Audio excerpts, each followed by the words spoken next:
Hi, everyone. Welcome back to the Turf Out webinar. This is a class that goes through the process of removing your lawn and replacing it with a beautiful pesticide-free garden. My name's Lisa Taylor. I am a garden speaker, an educator, and author, and I'm here on behalf of Cascade Water Alliance. Now, in this second part of our webinar, we're going to cover how to get your water system set up. We'll talk about your soil and how to amend it so that your plants will have the best chance of thriving. We'll also talk about planting your new plants and getting them mulched and watered and ready to grow. And then finally, we'll go through what you need to do for the first 3 years to get your new plants established so that they can grow and be healthy and thrive. All right. Let's get going. Let's talk first about your water. And we're going to just take a look at, again, this is our second part, which is putting in your garden. So let's water our garden. Now, watering is probably the most important thing you can do when you put in new plants in the garden. If you can get them watered and established for the first few years, then most of your work is done. So let's get our water system all put together and ready so when we put our garden in, we're ready to take care of it. So first of all, we want to water wisely, and there's just a few things that you can do to water wisely, and that will both be giving the right amount of water to your plants and saving water so that you're not wasting that precious resource. So the first thing is we want to apply the water slowly and gently. Ideally, it'd be great to add water or water in the same rate that the soil can absorb it. I always just think about how carefully I pour hot water into a delicate teacup. And that's kind of how I want to treat the water as I'm giving it to my plants. So nice and slowly and gently, like a gentle rain. I want to be consistent about how much and when I water. So most of your plants are going to need 1 to 2 gallons of water every week as they're getting established, but not all at once. So we're going to split that up into 2 or 3 times through the week, and we'll water that way. Let's say we water Monday, Wednesday, and Saturday. That's a nice way to split up the week. And each time we water, we'll water the same amount. And it'd be great if we could water at the same time of day. Consistency with water really is important for healthy growth of our plants. Now, the best times to water, both for saving water and for the plants, is in the cool of the day. So morning or evening. I think morning is when the plants can accept the water best, but evening is also good. It often cools down warm soils. It's also a great way to end your day, go out and do some watering and be out with your new garden. So in the cool of the day, that will ensure that the plants get the water they need and less water evaporates and is lost. Be sure to water the soil, not the plant. Water the soil, not the sidewalk. Water the soil, not the driveway. So be targeted with your water. And I always like to say, limit your overhead watering to containers and seed beds, or your transplant starts, your plants in pots. Limit your overhead sprinkling to those kinds of plants, and try to use some drip irrigation or soaker hoses for your other plantings.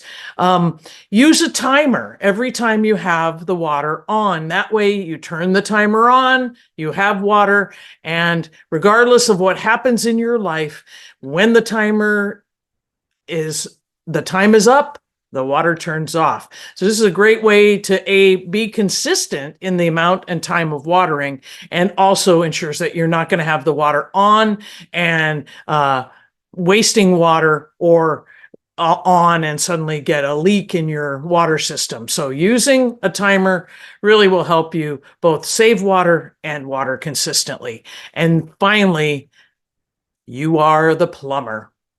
As soon as you hook a hose to the hose bib, you are a plumber, and your job as a plumber is to move water from one place, one spot, to another without leaks.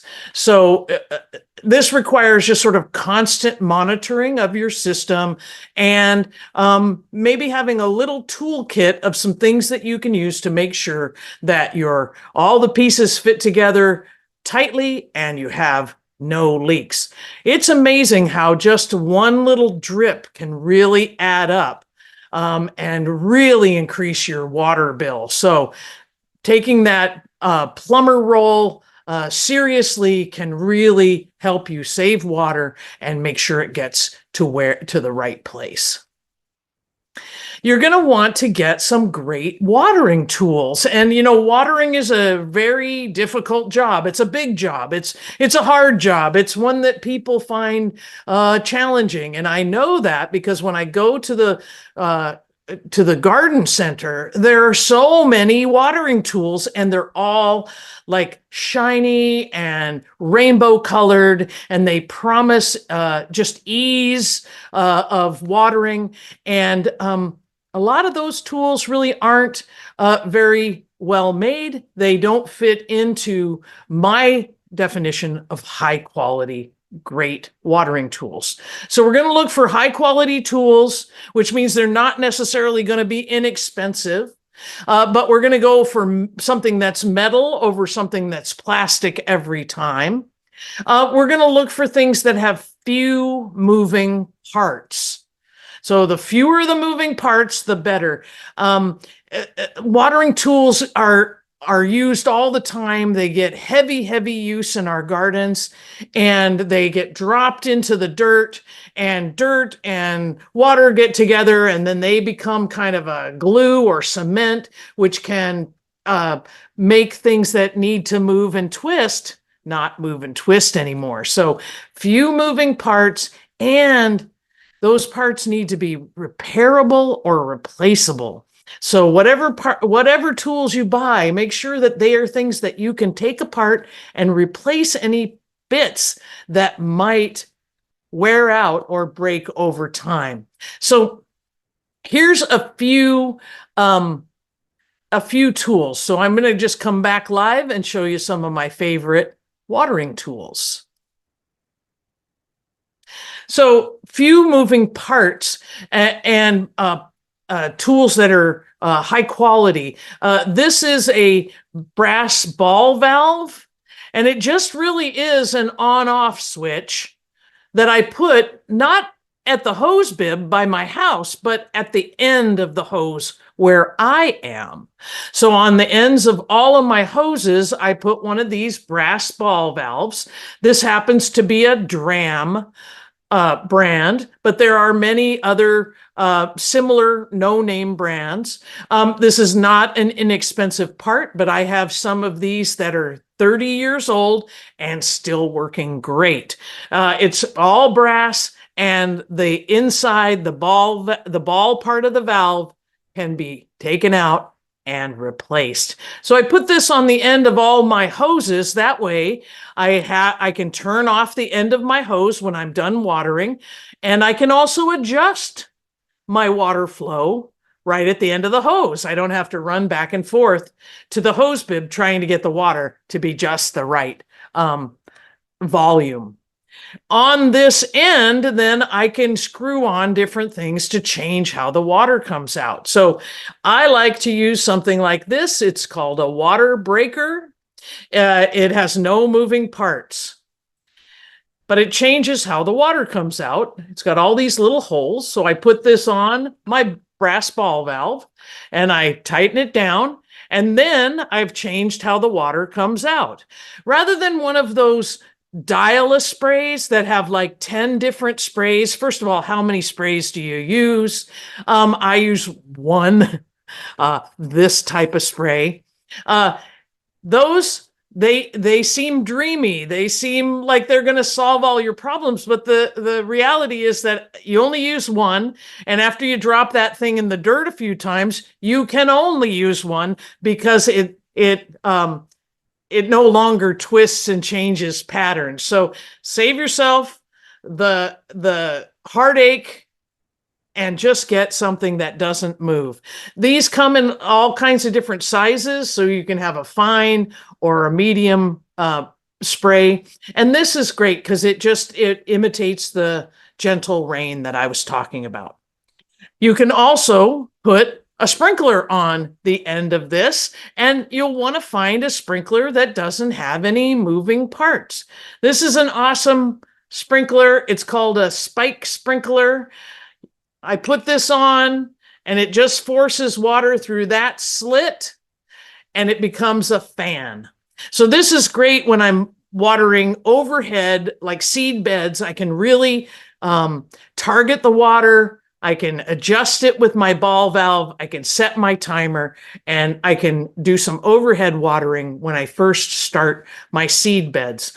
Another classic, if you've got a little bit of lawn and you decide you want to do some watering, or you have some children who need to run through a sprinkler, then I like one that doesn't have any moving parts. This is a classic. They come in different spray patterns around a square, and this is the rectangle. No moving parts, nothing to break. I put that on my ball valve and I'm ready to go. The tricky part of this one is I have to turn the ball valve and I'm right near the sprinkler. So this one I do have to do a little running back and forth to the, the hose bib if I don't want to get wet. But when it's a hot sunny day, I don't mind a little sprinkling myself. So get some way to turn things off. If you want to get a long wand, look for a wand that just has a swivel and a screw and no moving parts. That will last forever, and you can add the ball valve to one end and screw any attachment to the other. So forego the wands and nozzles that have handles or triggers or things. Look at them very closely. If you can't take them apart or take them off of the equipment, then it's something that you'll just say no to. You really want to look for high quality tools, spend the money, you'll have them for years, and you'll love using them. Now, I mentioned timers, and there are lots of different timers. I like to get involved with my water. I like to go out and set up the water, turn it on, and do all that. So I like a little egg timer, water timer. So this goes on up near my hose bib. And whenever I turn on the water, I turn on the timer, and it'll be on until the time is used up. When I'm watering a bed, I can set my timer to an hour or whatever I need, and then I can walk away, and I don't have to try to remember to go out and turn it off. This saves me so much water and time and heartache. So get yourself a timer. There are digital timers as well, and I think those work great. You will need to monitor those and keep them running. This has no battery. It has no power. It just is like an egg timer. So this is great because I put it on once and it's good for the season. I did talk about keeping things leak-free. And one of the tools I use is a set of channel locks. I can get those on my parts and tighten them down to make sure I have no leaks. The final thing I use a lot are those little rubber gaskets that you see. It's a very inexpensive tool, but I just replace all the rubber gaskets that are inside my tools, like that little rubber gasket right there inside my. It's a little green one. Sometimes they're green, sometimes they're orange, sometimes they're black. I have a whole variety of these because when I have a leak, that's the first place I look. And it's worth putting a new one in every season. Then you've got a good place to start. So get yourself some nice high quality tools. You'll need some kind of garden hose, and I like to look for one that is drinking water quality. And I really like some of the lightweight hoses that have like a a drinking water quality inner tube that's covered by like a Kevlar sleeve. They're pretty durable. They last several years before you need to repair anything on them. And what I like best is they're very lightweight, and it's easy to put them in someplace out of the way when I'm done watering, and easy to pick them up and carry them out to the garden when I need to. So let's take a look at some other things you can do to set up your water system so that you set yourself up for success.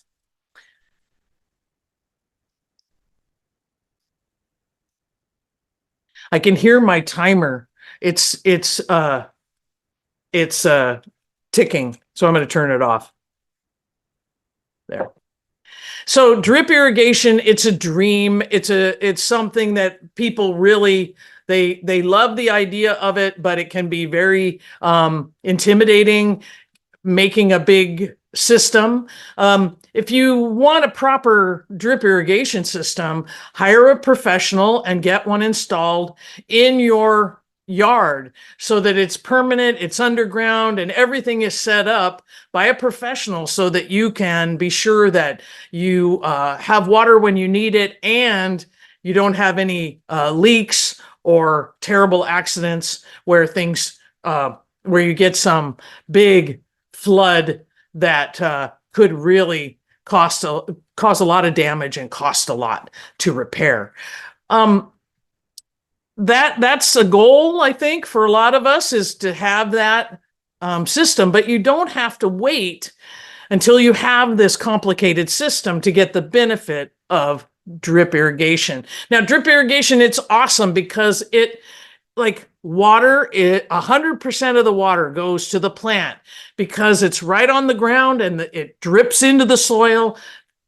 We get no evaporation. So we get just exactly 100% of the water right to the plants.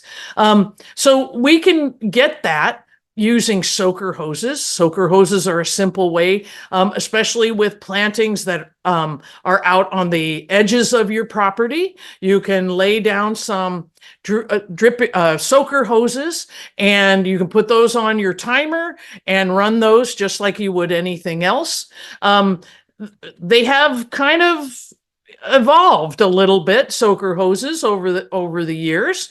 Some of them are made still from recycled tires, but there are some that are made out of PVC and polyethylene. So check that out if that's something that you are interested in. I definitely think for ornamental plants, things I'm not eating, things that are way out in the edges of my landscape, like in zone 4, laying down some soaker hoses, a great way. They work on gravity rather than pressure, so you need to really have a level playing field or a level yard. And they can't be too long. The other thing is they can sort of have more water distributed at one end of the hose than the other. So they're good, but they're not that beautiful notion of drip irrigation. So let me show you just a simple drip line that you can make. And in fact, there are some of these drip line kits that you can buy, but you can buy all the parts. So check this out. So you're going to need a few specialty things. And here at the hose bib, you can see one side is just a regular hose, and the other side has some stuff on it. It's nice. This diverter, this two-way splitter, has knobs, so I can turn one side off, or both sides off, or both sides on, which really helps a lot when I'm trying to get water around to the garden and all the different plantings I have.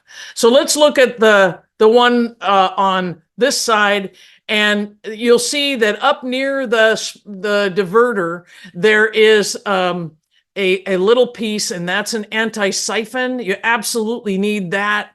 That's going to keep water from contaminated water or water out in your hoses from being sucked back up into your home water supply. So you've got to have that. And then after that, I usually add either a pressure regulator and a timer, and then my garden hose. So here's the anti-siphon thing. And it just goes to a regular hose, to a threaded pipe, and it works. It works as I said, and I put that just whenever I'm going to run a drip irrigation line, I'll put that up right near my hose bib.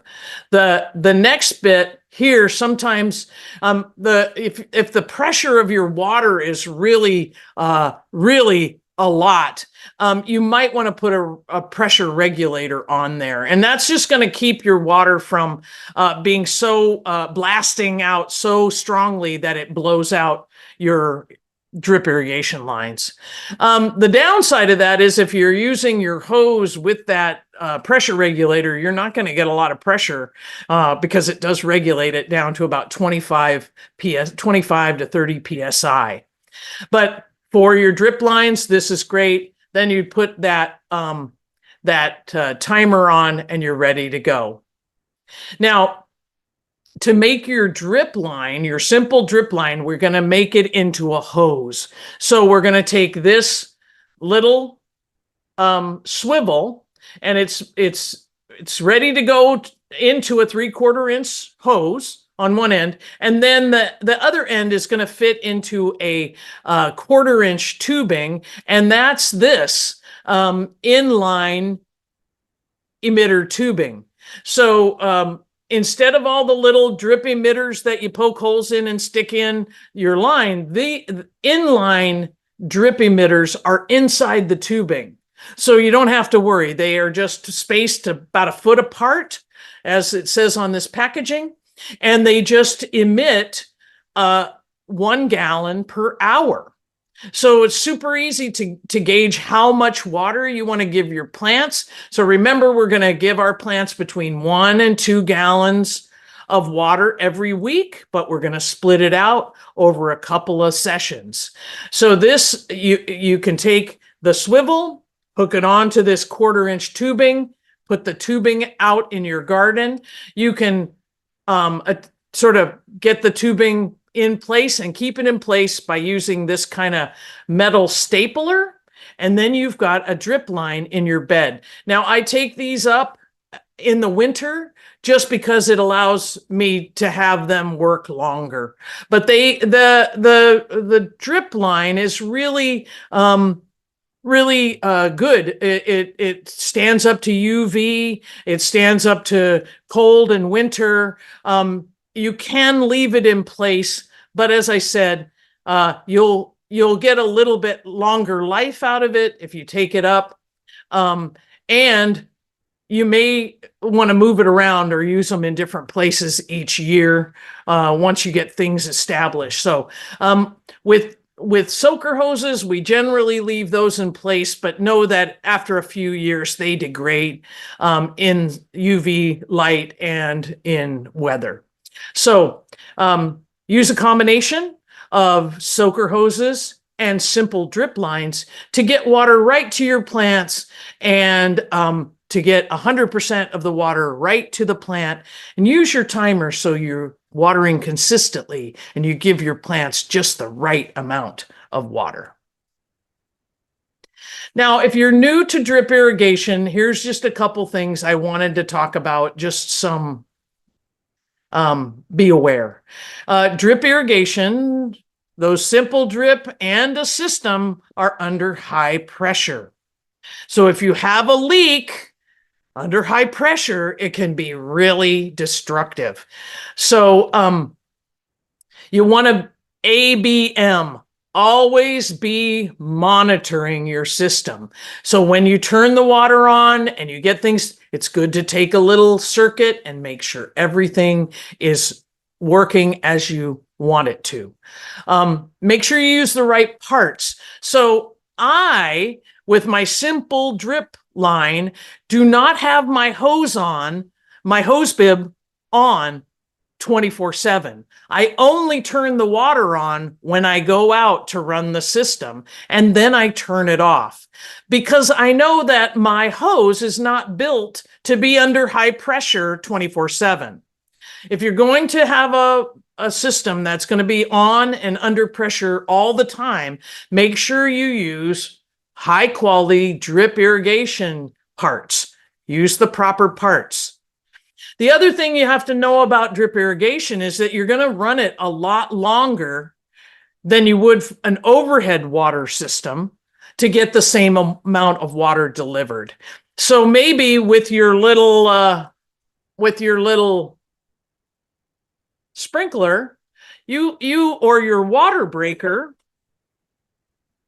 your overhead watering, maybe 10 or 15 minutes will get you a third of a gallon or half of a gallon of water to your plants.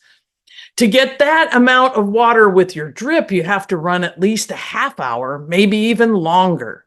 So just know that it's going to seem really, really odd to turn your timer on for an hour or an hour and 15 minutes. But just know that those drip lines are very regulated, and they're just going to drip that 1 gallon per hour.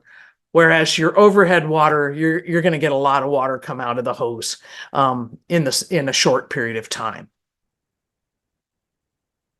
So we've talked about watering. Now let's talk about your soil. So you've done some assessing and noticing things about your soil. Some parts are dry, some parts are wet, some hold water or soggy, or even have standing water in the winter or during big rain events. And some soil may be beautiful and delicious and just fertile and ready to go. So you'll want to amend your soil, that is, improve your soil, give your plants the best chance to really take off. Now, your soil, it's a bunch of different things. So it's a bunch of inorganic things like sand, silt, and clay, and it's a bunch of air spaces, and it's a little bit of organic matter. So your soil has these 3 kinds of soil in it, a mix, and we call that a loam.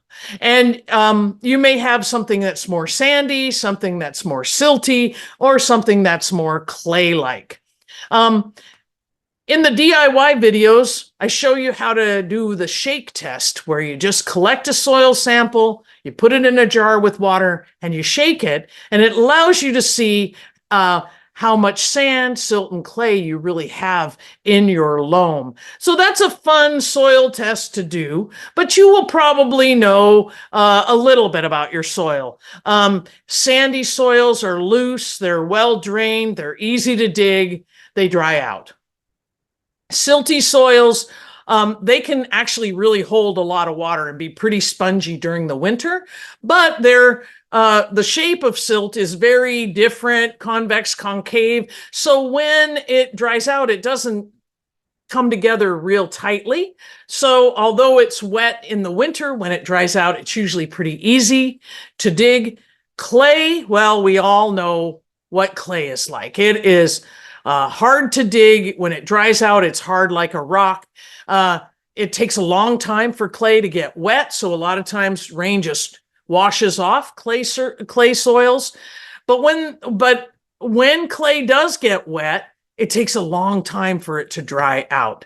So it's good to kind of have an idea about what you've got. A loose, well-drained soil, a silty soil that holds water but also is loose when it's dry, or that clay soil, those tiny particles that fit together so perfectly, it's like sometimes it's like hard pan.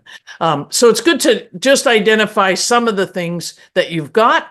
But just know that to make it better, there's just one thing. We can make any type of soil better by adding compost or organic matter. So finished compost or leaves or mulch are going to improve any type of soil. So use compost, make it, use it, repeat. Now you can make your own compost, or you can purchase compost that in bags or in bulk that's made by someone else. A lot of the compost you find around here is the byproduct of our yard waste curbside pickup. So it's always good to buy recycled if you can. But making your own worm castings or yard waste compost is also a great practice. Here's how you do it. So to make it better, to amend your soil, you can top dress. And that's the process where we just spread out the material on top of the soil. So you would weed the area, make sure all the weeds are out, and then you would spread about an inch on top of all your existing beds, and you could plant or plant in that. That's a great technique. It looks great. And although all the goodness is on top, microbes come up into that stuff and go down into the soil and up and down, and the rain, all the goodness slowly filters into the rest of your soil. Now, here's a great technique for reducing your weeds or controlling your weeds. So, and this can happen in ornamental beds, native beds, pollinator beds, and even in edible beds, especially around edible perennials. So you'll spread in the spring and fall before the weeds really start to grow, right? Before they've germinated, you'll spread a 1/2 inch to 1 inch all across your soil. And this actually suffocates any weed seeds that are on the top of your soil. So they can't get water or light, and so they can't sprout. So that's why we need to make sure we weed nicely, or we get there before the weeds have germinated, because we want to suffocate everything and prevent things from growing. This is a great technique. It looks great. You add compost a little bit, a couple times a year, so that recharges your soil. It's a great practice. And top dressing is easy, and it looks great at the end, right? You can also maybe get a bigger bang for your buck by mixing in your finished compost. You can do whole areas or pockets. You're gonna, for new beds, for brand new beds, you might add as much as 4 inches, but usually we add about 1 inch or 2 a year, right? Not a little bit goes a long way. So for our existing beds, 1 to 2 inches every year. We can do half in the spring, half in the fall, or all at once. For our brand new beds that we're cultivating, between 2 and 4 inches might be good, especially depending on how your soil is and the state of your current soil. It's easy. You spread it out, and then you just dig it in to the top 6 or 8 inches of soil, and you can plant straight away. Compost doesn't have any nitrogen or potassium or phosphorus. It is neutral that way. It's 0. So it won't burn or affect any of your plants. The one thing I want to say is less is more. I think I said it before, but I want to say it again. It really feels like when you look at that deep, rich compost that you want your whole soil to look like that. But really, our organic matter, the portion of organic matter in our soil is about 2%. It's a very small wedge of the soil pie. And it's really the glue that holds it all together, and the engine that makes it run. So I want you to resist over applying compost. Keep it right within that 1 to 2 inches for existing beds.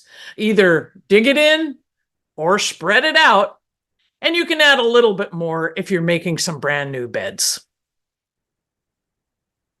So we've taken a look at our soil. We've got our water system set up. We've got our compost, and we've amended. It's time to do our planting. So much work has gone into getting our garden started and getting to this point. Planting day is so exciting. So we want to pick the best time to plant. We definitely want to be prepared. Just like I said, if you're going to take your soil, if you're going to remove all of your sod at once with like a sod cutter, you want to make sure you have everything in place and ready to go when that soil is bare, because bare soil, it just wants to be filled, and nature fills the vacuum with whatever seeds might be there. And those seeds have come up to the surface and they're just waiting for some moisture and some light so that they can start growing. So get all your stuff ready. Get your compost, your soil amendments, all your tools, get your water set up and ready to go, get your plants all ready, and have your mulch plan in place.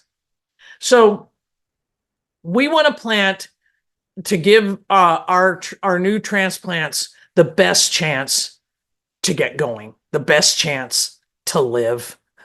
And it's really hard on plants to move. If you think about a plant in your landscape, it just stays there. It stays in one place its whole life.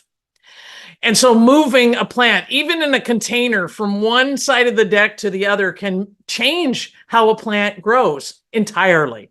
It could go from just barely existing to thriving because suddenly it was moved into a new place.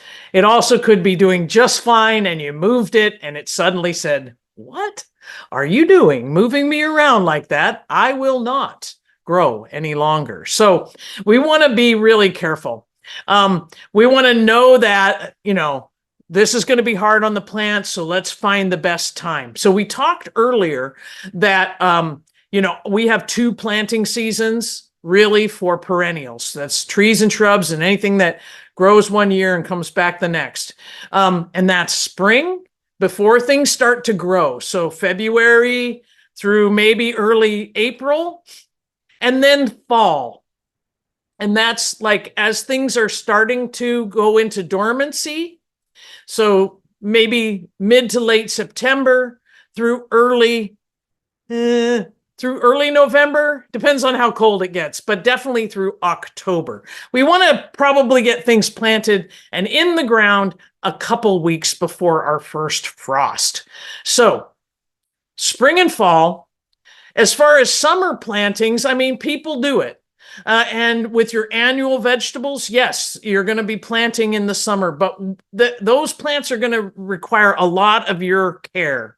They're going to require plenty of water. They're going to really need to be looked after to make sure that they make it through that transition in the heat of the summer. So I'm going to find the cool of the day. I like to do it in the evening. Because I feel like when I transplant in the evening, the plant has all night to get it to be there, and then it faces its first full day. So, but you could do it in the early morning. Just know that if it's going to be warm and real sunny, you might want to provide a little shade protection, and you'll definitely want to make sure you water those plants. Maybe when you plant and then check in again in the evening.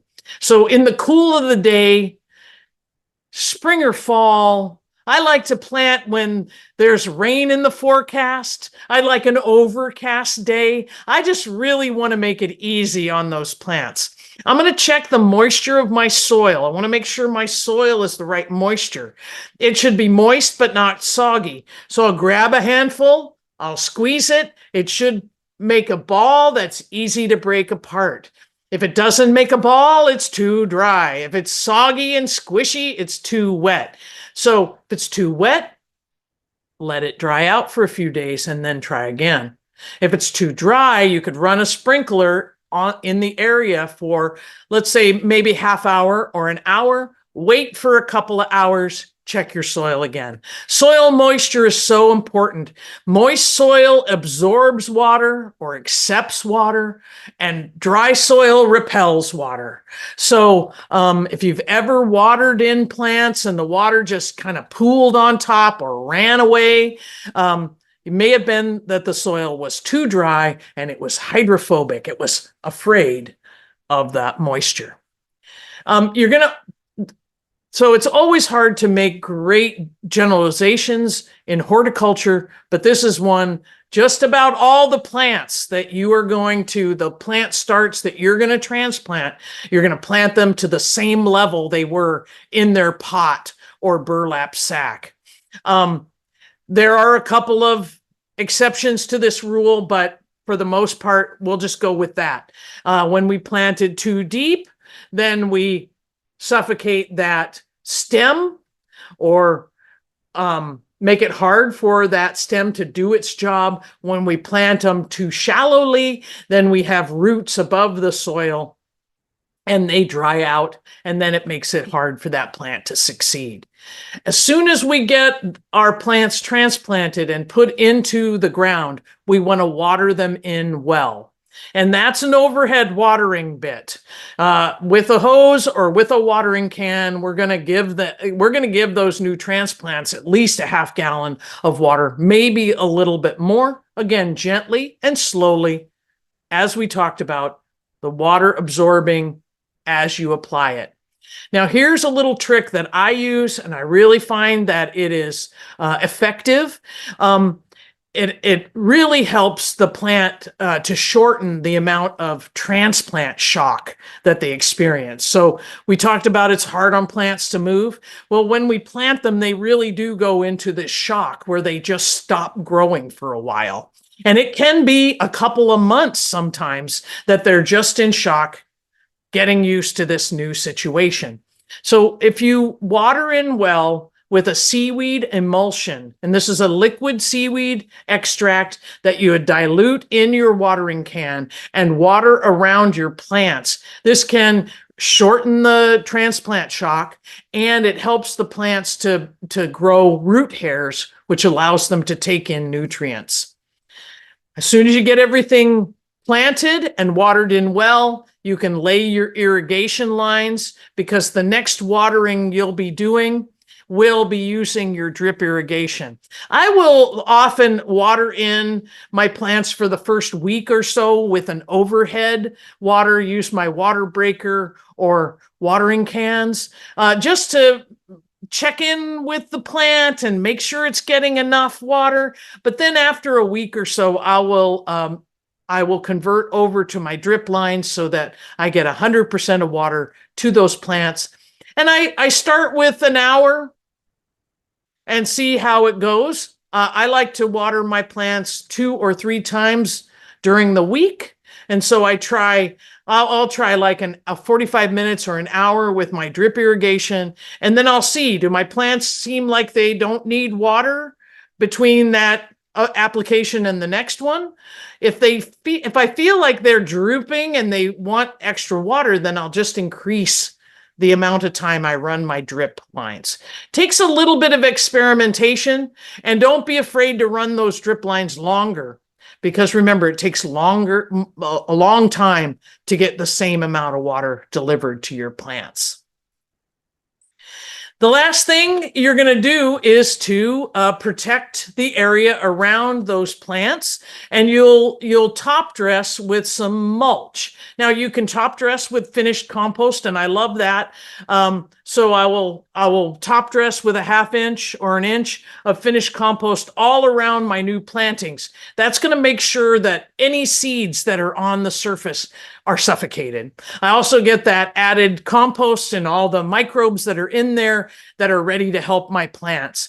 Then on top of that, I often, especially with my perennial plantings, and those are plants that grow 1 year and return and grow the next, they're in place for a really long time. I will spread 3 to 6 inches of wood chip mulch on top, and that just or a woody landscape compost on top. That will help retain moisture. It'll look great. It will break down, feeds microorganisms, does all this great stuff, and gives us a great start for getting those plants established and getting them growing. Now, I really like the idea of using a ground cover as a living mulch. So you might think about this. So you plant your tree or shrub, you top dress with compost, and then in around you plant your living ground cover. You could do a woodland strawberry or sweet woodruff, or I saw some really cool creeping thyme that was a great living mulch. Those living mulches, those ground covers, when they spread and they grow thickly, they are an amazing weed suppression, and they look great. And they don't require us to keep adding wood chips all the time. A little bit of compost lightly scattered in the top of our living mulch once a year will be enough for that to keep growing. So consider that. I think sometimes we think about planting and we have all these blank areas that are covered with mulch, but they're still blank. And those blank areas still are difficult to keep weed free. They can be lovely at the beginning, but if our lives get crazy, or we have a special growing season, or sometimes we just get busy and the garden can just grow on its own. And sometimes those big wood chip areas can get a little weedy. So growing a living ground cover mulch can be a way to save your work and to keep a beautiful weed-free area, or the weeds, down. So we have talked about like your water system, your soils, you're amending the soils with compost. We just talked about the process of planting and getting things established, right? Getting them in the ground, watering with our seaweed, getting our mulch. Now, what do we do? Let's talk about what you need to do in the first 3 years so that your plants thrive and you don't just have a weedy mess. So there's just a few things to focus on. And they're nothing new. They just go right along with what we've already been talking about. But if you focus on these things, everything should grow just fine. So the first thing is to visit frequently. Go out and visit your new plantings. Like the new ones, daily would be great. Go out and see the plants every day. Go say hi, see how things are going, stick your finger in the soil, see if it's moist but not soggy. See how the plants are doing, and encourage them. This is like the easiest and often most overlooked thing to have a successful garden. There's a Chinese proverb that says the best fertilizer you can give your garden is the gardener's shadow.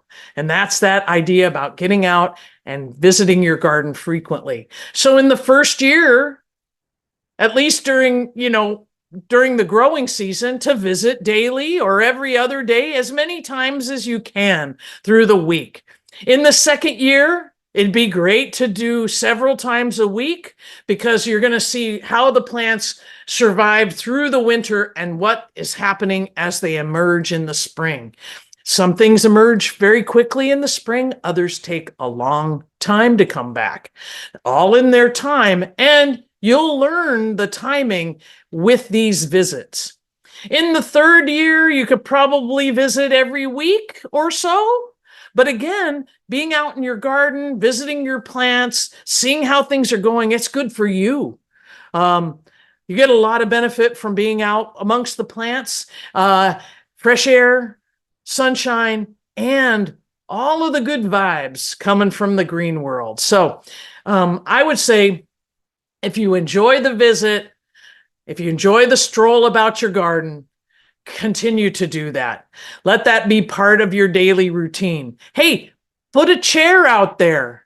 Then you can walk about and you can sit in your chair and enjoy your new garden.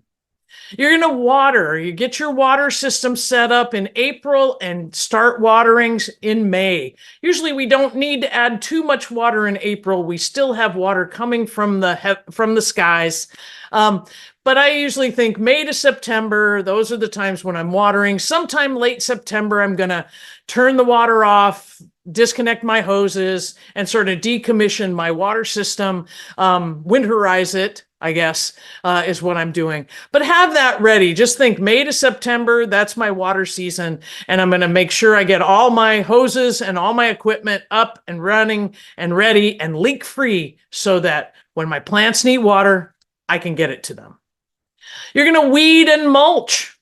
Again, another great reason to have a garden and not a lawn is you can get out and get some more exercise. You can get out and enjoy your garden. I think a couple of good, so if you use that top dressing technique, that can really reduce the amount of weeds. If you use a living ground cover mulch, that can reduce your weeds. I think if you do some real heavy weeding in February and March, you can, and you use drip irrigation, you can really have get control of your weed situation through the season. Drip irrigation just waters one little area instead of the whole bed.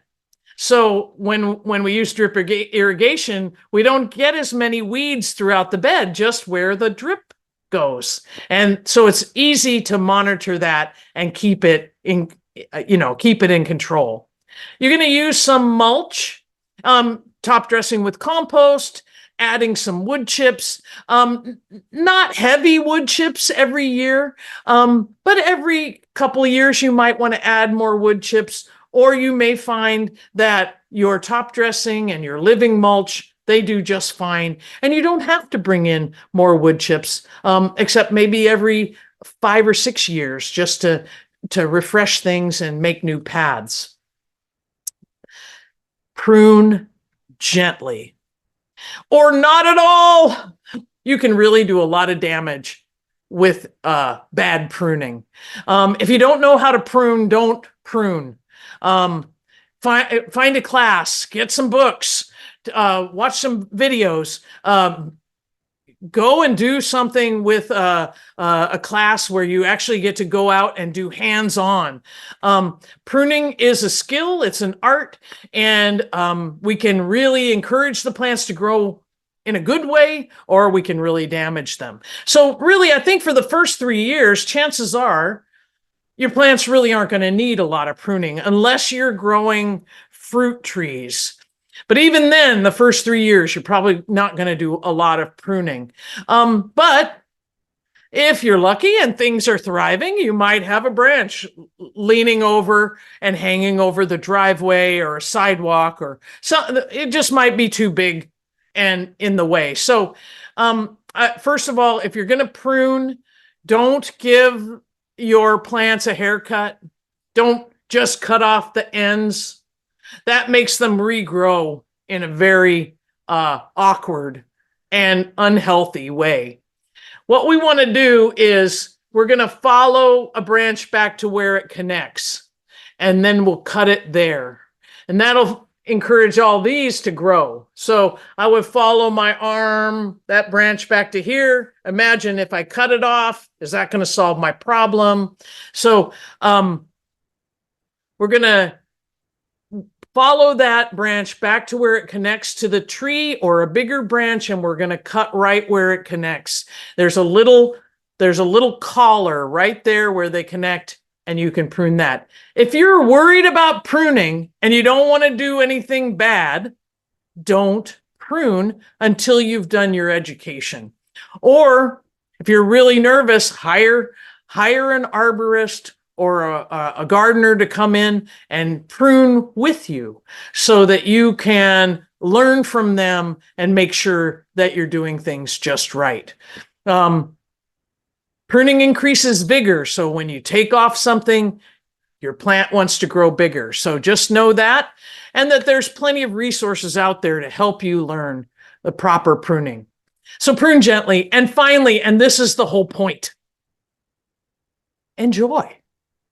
Enjoy your new garden. Enjoy all the sights and sounds. As I said, set up a place where you can sit out in your garden, a bench, a chair, someplace where you can just be in the garden and enjoy all of the sights and sounds. Watch the pollinators show up. Watch the birds show up. Enjoy all the diversity and the color that you've created in your new garden. So this has been the process of how to remove your grass and put in a beautiful pesticide-free garden. Spread the word. If you're excited about this, if you're taking out your lawn and putting in a garden, spread the word. Be part of this big homegrown national park, because each of our yards, they're connected. Pollinators don't see boundaries. So your garden, the neighbor's garden, they create a patchwork, mosaic of a garden that helps pollinators and birds and other wildlife. Hey, I just thought I'd show you some pictures of some of the homegrown national park that I see around my neighborhood. So these are all lawns, front yards that don't have grass. I like this one. So I've got some pictures from the early spring and then pictures from the fall. So this is nice. It looks almost the same spring and fall, but you can see a little bit different. I like those big conifer trees, and this whole yard kind of has a little bit of a woodland feel.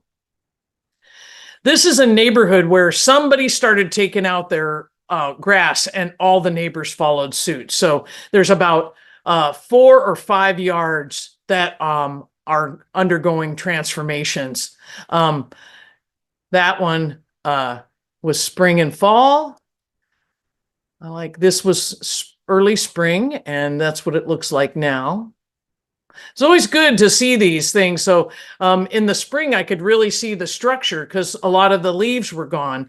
And now I can see how full those plantings really grew. This is a nice one. There's a little hillside, and I feel like these folks probably had a landscape design, or they were designers themselves, to make sure that when they got rid of the grass on this hillside, it didn't all just wash away. But you can see they've used a lot of big rocks to help to sort of slow water and capture it so that it can absorb. And that is spring, and this is fall. They even have a little spot up near the house where they're growing some squash on a trellis. This is nice. I love the look of this. I like the tree bark. I like kind of the openness of it in the and all this brown, all the brown leaves and stuff, the golden grasses. This was really nice in the spring. But look what it became. Got all that those bloody grasses and all that other stuff, the echinacea and all the other plants. It's really, really fantastic. Here's another one that looks great. Oh, that's the same yard, but we're looking from the other side of the bed across the yard. Everybody in this grouping is using a lot of mulch. They're using regular leaves as part of the mulch, and they're also using wood chips. A lot of these beds will look a little, oh, look at that. A lot of them look a little bit blank. They have a lot of bare mulch, and they would benefit a little bit from that living ground cover mulch. But I do love how this bed has changed completely from what it looked like in the spring when all the leaves were gone, and how it has grown out through the season. I wanted to show you, I talked about that living mulch, and I wanted to show you some pictures. This is a living mulch that is being used really effectively in one of these yards. It's so dense, I really didn't see any weeds growing. And look, here you can see really bad grass. It has gone dormant, right? That's good, but we are already, these pictures were taken when we've already started to get rain. So that grass is not very healthy, not very vigorous. You can see the line where that ground cover starts. Look at how thick it is. Beautiful, not a weed in sight. You can actually see some of the old mulch and it's just grown over the whole thing. What I love about this is that it's cascading over the bricks and creating just a lot of texture and a lot of interest. This is also a beautiful little bed. It's right along the street, and they have probably 8 or 10 different low-growing ground covers. They've got some spreading thyme, they've got some succulents, even some things that have some small blooms. So rather than trying to keep a mulch area clear between each cluster of plants, think about establishing some living mulch that will spread and crowd out any weeds and reduce your workload. So that is our last little picture of some living mulch. So much more interesting than just plain grass alone. This has been our Turf Out webinar. We've gone through step by step how to remove your lawn, how to design your garden, how to improve your soil, how to plant and mulch, set up your water system, and we've given you some ideas about how you could create a fantastic pesticide-free garden instead of having all of that lawn. My name's Lisa Taylor. I'm a garden educator. I hope you've enjoyed this webinar. I'll see you out in the garden.